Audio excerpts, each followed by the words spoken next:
Hi friends, இன்றைக்கி என்ன மரம் வந்திருக்கோம்னா ஒரே ஒரு தென்னை மரம் வந்திருக்கோம். இந்த மரம் தான் நீங்களே பாருங்கள். எப்படி ஒரு 30 அடி இருக்கும். இந்த மரம் வெட்டுறதுக்கு என்ன ரீசன்னா, கொட்டாய்க்குள்ளே வச்சு கட்டிட்டாங்க.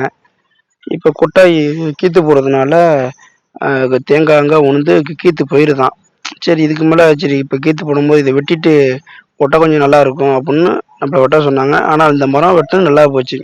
அடியில் என்னென்னா ஓட்டையாக இருந்துச்சு. நல்ல வேலை, இதுக்கு மேலே இருந்தாலும் வேஸ்ட்டு தான். ஆனால் நல்லா காய்க்கிற மரம் தான். என்ன ரீசனுக்கு வெட்டுறதுன்னா, கூவையில் உழுவுறதுனால தான், இல்லைன்னா வெட்ட போகிறது இல்லை. அதோட மரம் வெட்டினோன்னு தெரிஞ்சு எங்களுக்கு இது ஓட்டை அப்படின்னு. இந்த மரம் இப்போ என்ன பண்ண போகிறோம்னா, ஏறி முதல்ல மட்டை தேங்காய்னா பையை இறக்கி விட்டு, அதுக்கப்புறம் மரத்தை பிட்டு பிட்டா ஒரு ஆள் தூக்கி போடுற அளவுக்கு பிட்டு பிட்டா வெட்டி உரம் போட போகிறோம். இந்த ஃபுல் வீடியோ பாருங்கள் ஃப்ரெண்ட்ஸ். இந்த மரத்தை எப்படி பிட்டு பிட்டா வெட்டுமோ உங்களுக்கு புரியும். ஃபுல் வீடியோ பார்த்துட்டு நாங்கள் பார்க்குற வேலை பிடிச்சிருந்தா கமெண்ட் பண்ணுங்கள் ஃப்ரெண்ட்ஸ். காத்து நல்லா காத்து அடிக்குது.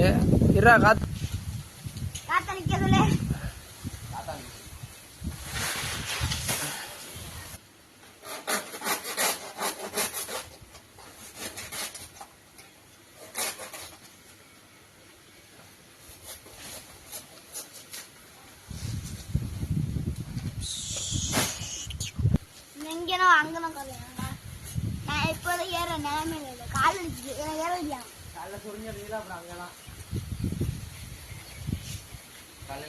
சொல்லுங்கண்ணே, சொல்லுங்க தலைவரே, சொல்லுங்கள் தலைவரே. ஏன் 6 பேக் அடிக்கிறியா?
எடுத்து போட்டு அடக்கணுமா?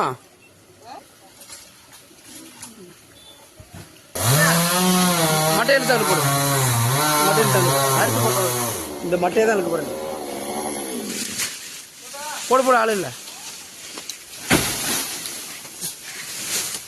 அப்படியே நாத்தி விடுப்போம். மட்டை எடுக்க சொன்னீங்கல்ல.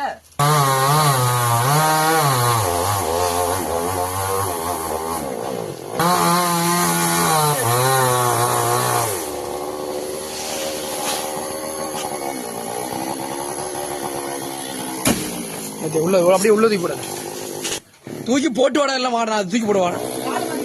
அவன் அறுக்க போறான்டா, வாடா போட்டு மட்டை எடுத்து விட்டுடா.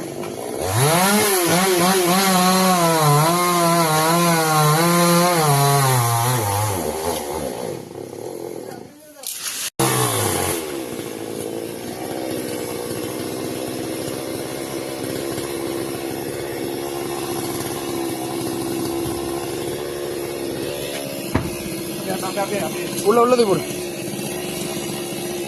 ஒன்னும் வெளில போட்டுடலாம். வெளியே ஓரமாக போட்டு.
ஒரு பொடியாக நான் மரத்தை வைக்கிட்டாதான்.